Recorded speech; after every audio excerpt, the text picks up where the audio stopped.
Good morning, friends. Welcome to another podcast.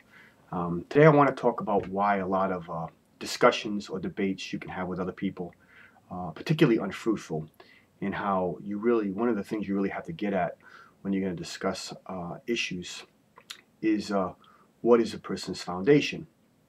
And if you just discuss something or argue something without taking into consideration the person's foundation, it's going to be pointless in many ways.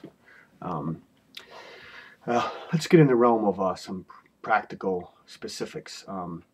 When you're going to talk politics, and I get into this on my Facebook page, if somebody has a worldview of government that is basically rooted in the idea that the state as a whole, in general, is basically invalid, it's evil, and they reject it as a means to how to run government.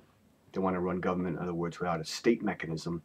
When you're debating certain issues on a very practical 21st century level, um, somebody who holds to the numerous, views of conventional politics, Republicans' ideas and Democrat ideas, liberal ideas, and conservative ideas, many people who will argue with somebody who's of the more libertarian or somebody who's really almost like what what people would call a no government person, which is not necessarily true, but they might think of that way.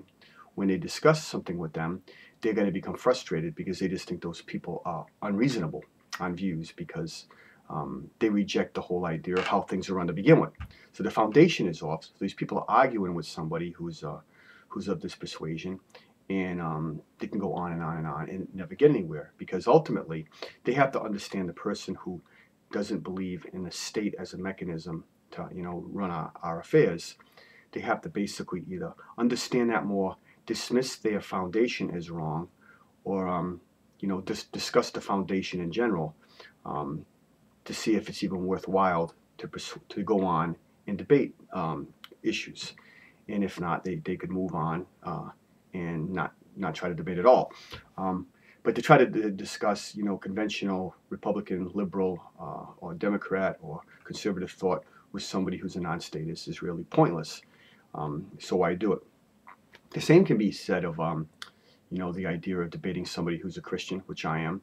I wouldn't go into a setting to discuss Christianity in general with a big group of people if the Christians or the so-called Christians determined that Christianity was a hodgepodge or a smorgasbord of beliefs to try to make a better world, a more Christianized world in a sense, yet they totally dismissed the Bible, the resurrection of Christ, the virgin birth, all those things in the Bible that are orthodox views. And if we were having a discussion about ways to better the world, which I'm all in favor of in a lot of practical senses. I want to feed the hungry, clothe the naked, and all those things.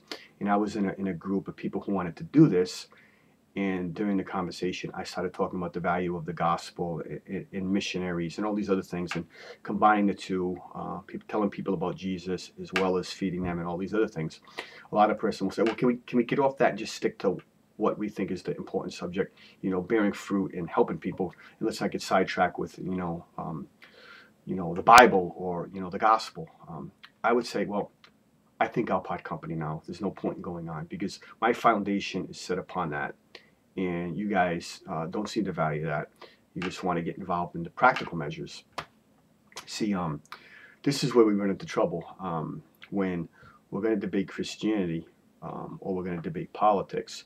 We got to find out what is the anchor or what holds most dear to the people who have particular worldviews, what their framework, what their foundation is. And if not, it's really we're just going to be kind of like on rabbit trails or chasing things. Um, and this brings me to a point about an idea I heard recently about somebody, thinking Christianity to be more palatable, for instance, if we, believed in science, whatever that means. Christians supposedly don't believe in science. And what they're really saying is Christians don't believe in Darwinism or don't believe in evolution, or even scarier still, Christians believe to a young earth theory or a 6-day creation account because it's in the Bible. And I've always been interested in Christians who, a lot of people think Christians are like wacko fundamentalists and stuff, but as I've gone on to various websites, I find a lot of Christianity has actually veered in that direction, and I think they've wanted to gain respect of the scientific community. So they've come up with ways of trying to make the Bible basically fit into a scientific hypothesis, and have come up with the unconventional ways actually to interpret the Book of Genesis, to make it seem like it was more of a long age or a ages idea of the account of days. It wasn't an actual 24-hour day. It was a longer period. And interestingly enough, a lot of Christians who, let's face it, when I was not a Christian, I thought that Christianity was silly because you believe in the Bible. And there's a lot of things in the Bible that, when you look at from a rational way, seem crazy. I mean, to believe that, Samson gained strength from long hair and it was cut off and he had shorter hair.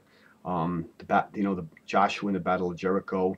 There's a lot of supernatural events in the Bible that if you don't have thick skin, or you want to be popular with other people, you realize you're going to be, the virgin birth, for instance, the resurrection of Christ. All these things could be taken as, you really believe that Bible stuff. It's just this fable book or a story book. And if you say you do believe it, you look kind of crazy. And a lot of Christians are willing to, stay, I believe this. I don't really care what you say. I believe it. A lot of it's based faith, but I believe the evidence of the Bible. I believe the historical narrative, all these things, and you're fine with it. But then, somebody, questions your view on a literal earth, and all of a sudden you get worried. I don't understand that. Because anybody who reads the Bible, the Genesis account, particularly somebody who was a non-Christian who read it, they say, of course it's talking about a literal 6-day creation. And you're trying to, what are you, scared of what you believe? And that's why a lot of times I'm encouraged by, or like people who may hold views even different than me sometimes, but they're strong in their faith. They believe it, not because they're overly dogmatic or stubborn, but because they're convinced and they're willing to hold their ground. And a lot of times people who are on threads or argue with people, will get upset with people who seem overly dogmatic, and they'll think they're stubborn, they may be condescending for whatever various reasons, because they have worldviews that don't seem to budge or whatever. But if those people have a paradigm that they've studied and they believe is logical and they follow suit, they're going to hold their ground and they're not going to waver unless somebody can actually attack the foundation of their faith. It'd be like, me trying to have a conversation with somebody in a cult about the merits of Christianity if they claim to be a sort of Christian because they believe in certain Christian tenets, but basically the orthodox notion of Christianity would not include, Latter-day Saints and Jehovah's Witnesses in our camp. So if I was going to have a debate with them, rather than have a Christian debate and talk about the Bible, I would have to find ways to discredit theology and basically the authors of the theology of Latter-day Saints and Jehovah's Witnesses. That would be the way to approach that. Once their foundation is cracked and once they see the errors in the foundation, how it was started, then maybe I can talk about the merits of true biblical Christianity. So if you're going to talk to a libertarian, you rather than trying to get on other subjects besides libertarianism, you have to focus there, discuss their merits, discuss why you think it's wrong, discredit that idea, and then maybe you can move on to other things. Same thing with Christianity. If a Christian has a political view and they say, my political view is based on a Christian worldview, rather than, just say, I'll move on from that, would go somewhere else. No, you gotta approach it from that way. And that's the way to go. Whether you think that's worth too much effort, you don't want to really research that, well, then it's time to move on and not discuss it. But this is how we have to approach adversaries in debate, or actually people we might want to persuade in debate, or even if we want to determine if we're willing to learn and perhaps see that maybe we're wrong on some things. I don't know if I made any sense today, but anyways, thanks for stopping by. Till next time. So long.